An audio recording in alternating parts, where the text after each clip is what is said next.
नमस्कार। आकाशवाणी से विश्व दर्पण के साथ मैं आकर्षिता सिंह।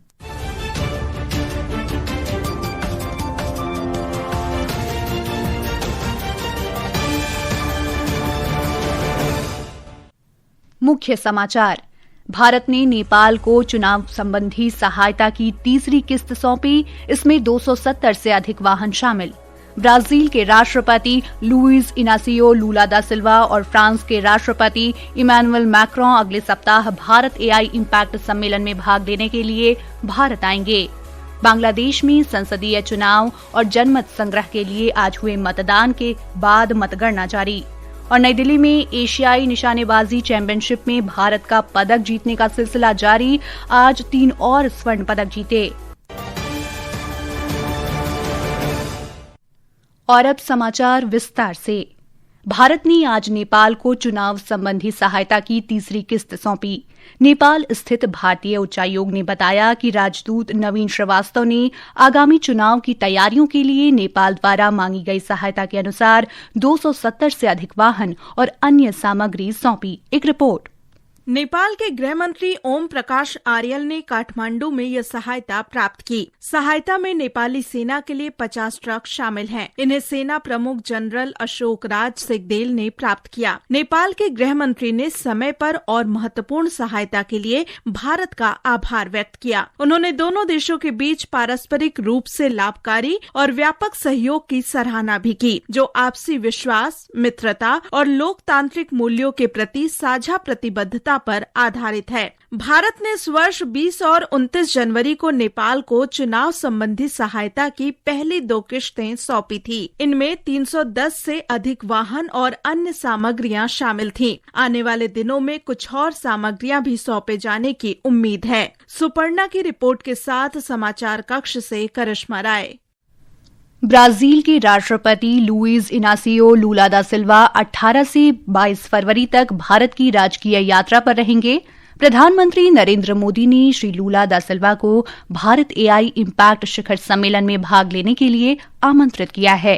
विदेश मंत्रालय के प्रवक्ता रणधीर जायसवाल ने नई दिल्ली में बताया कि श्री लूला दा सिल्वा के साथ कई मंत्री और व्यापारिक प्रतिनिधिमंडल भी आ रहे हैं। एक रिपोर्ट।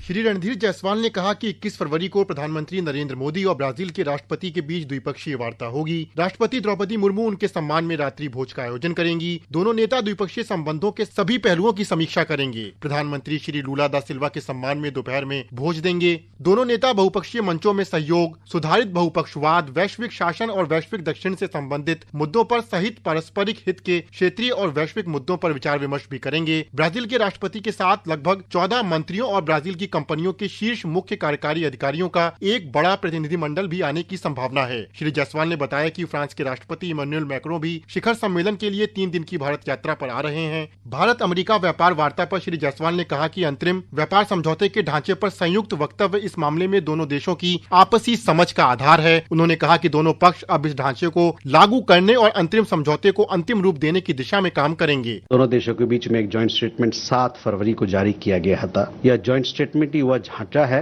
और इस मामले में हमारी आपसी समझ का आधार है। हम दोनों पक्ष इस ढांचे को लागू करने के लिए और अंतरिम समझौते को अंतिम रूप देने के लिए उस दिशा में काम कर रहे हैं। जहां तक अमेरिकी फैक्ट शीट का सवाल है, उसमें किए गए बदलाव या संशोधन वो ज्वाइंट स्टेटमेंट निहित साझा समझ को दर्शाती है। अमेरिका के राष्ट्रपति डोनाल्ड ट्रंप के शांति बोर्ड के संबंध में प्रवक्ता ने कहा कि भारत को अमेरिका की ओर से शांति बोर्ड में शामिल होने का निमंत्रण मिला है। उन्होंने कहा कि प्रधानमंत्री ने इस पहल का स्वागत किया है, जो गजा सहित क्षेत्र को दीर्घकालिक और स्थायी शांति का मार्ग प्रशस्त करती है। विदेश सचिव विक्रम मिस्री और चीन के कार्यकारी उप विदेश मंत्री मा जुआओं के बीच नई दिल्ली में हुई बैठक के बारे में प्रवक्ता ने बताया कि सीमा पर शांति और स्थिरता समेत कई मुद्दों पर चर्चा हुई। रूस के साथ व्यापारिक संबंधों के बारे में श्री जायसवाल ने कहा कि भारत और रूस के बीच व्यापार से लेकर रक्षा तक कई अहम मुद्दों पर निरंतर सहयोग और संपर्क बना हुआ है। सुपर्णा और अमन यादव की रिपोर्ट के साथ समाचार कक्ष से शक्ति सिंह।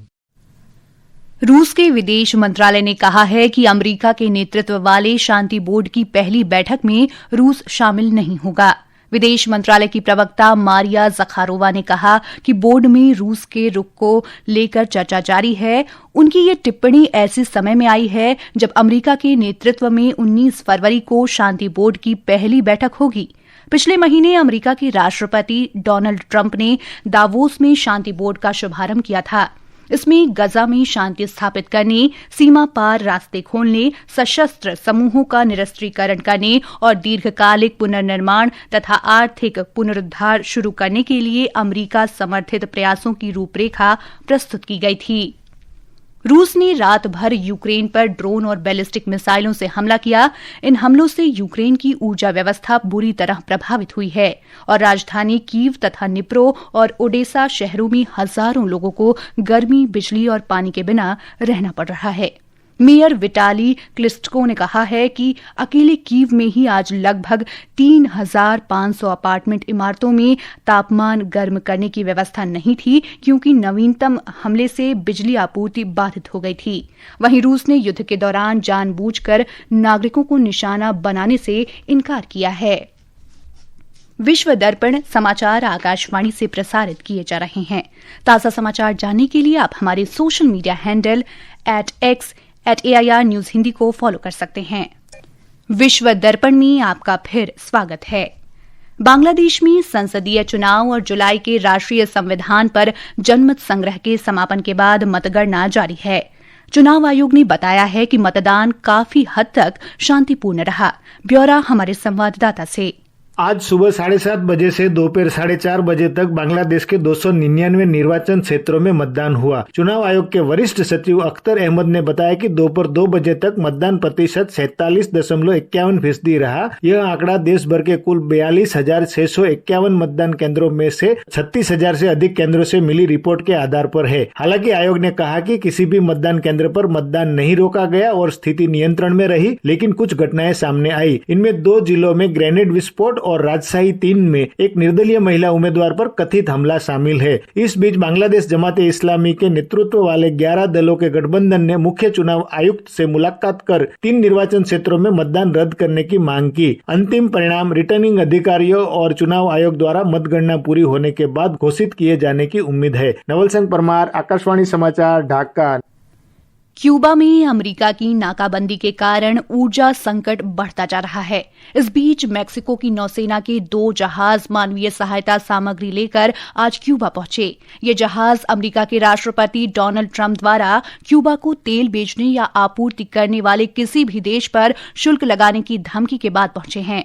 मैक्सिको की सरकार ने कहा है कि दोनों जहाजों में दूध, चावल, दाल, मांस उत्पाद और अन्य खाद्य पदार्थ हैं। मैक्सिको की राष्ट्रपति क्लाउडिया शाइनबाम ने कहा कि तेल आपूर्ति फिर से शुरू करने के लिए राजनयिक प्रयास जारी हैं, लेकिन मानवीय सहायता भेजी जाएगी। पाकिस्तान के सर्वोच्च न्यायालय ने आज अधिकारियों को पूर्व प्रधानमंत्री इमरान खान की आंखों की जांच के लिए एक चिकित्सा समिति गठित करने का आदेश दिया है। यह आदेश उनकी एक आंख में दृष्टि में समस्या की रिपोर्ट के बाद आया है। न्यायालय ने अधिकारियों को इमरान खान को उनके बच्चों से बात करने की अनुमति देने का भी आदेश दिया है। इमरान खान भ्रष्टाचार के मामले में दोषी ठहराए जाने के बाद 5 अगस्त 2023 से जेल में हैं। एशियाई निशानेबाजी चैंपियनशिप में भारतीय निशानेबाजों ने 3 स्वर्ण पदक अपने नाम किए। नई दिल्ली में आज निशानेबाजों ने सीनियर, जूनियर और टीम स्पर्धा में स्वर्ण पदक जीता।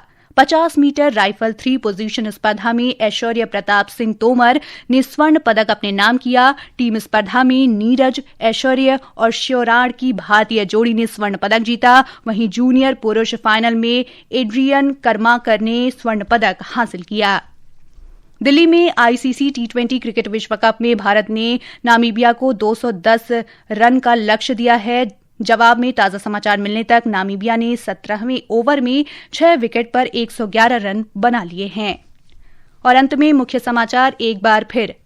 भारत ने नेपाल को चुनाव संबंधी सहायता की तीसरी किस्त सौंपी। इसमें 270 से अधिक वाहन शामिल। ब्राजील के राष्ट्रपति लुइज इनासियो लूला दा सिल्वा और फ्रांस के राष्ट्रपति इमैनुअल मैक्रों अगले सप्ताह भारत AI इम्पैक्ट सम्मेलन में भाग लेने के लिए भारत आएंगे। बांग्लादेश में संसदीय चुनाव और जनमत संग्रह के लिए आज हुए मतदान के बाद मतगणना जारी। और नई दिल्ली में एशियाई निशानेबाजी चैंपियनशिप में भारत का पदक जीतने का सिलसिला जारी। आज 3 और स्वर्ण पदक जीते। इसके साथ ही विश्व दर्पण का ये अंक समाप्त हुआ। नमस्कार।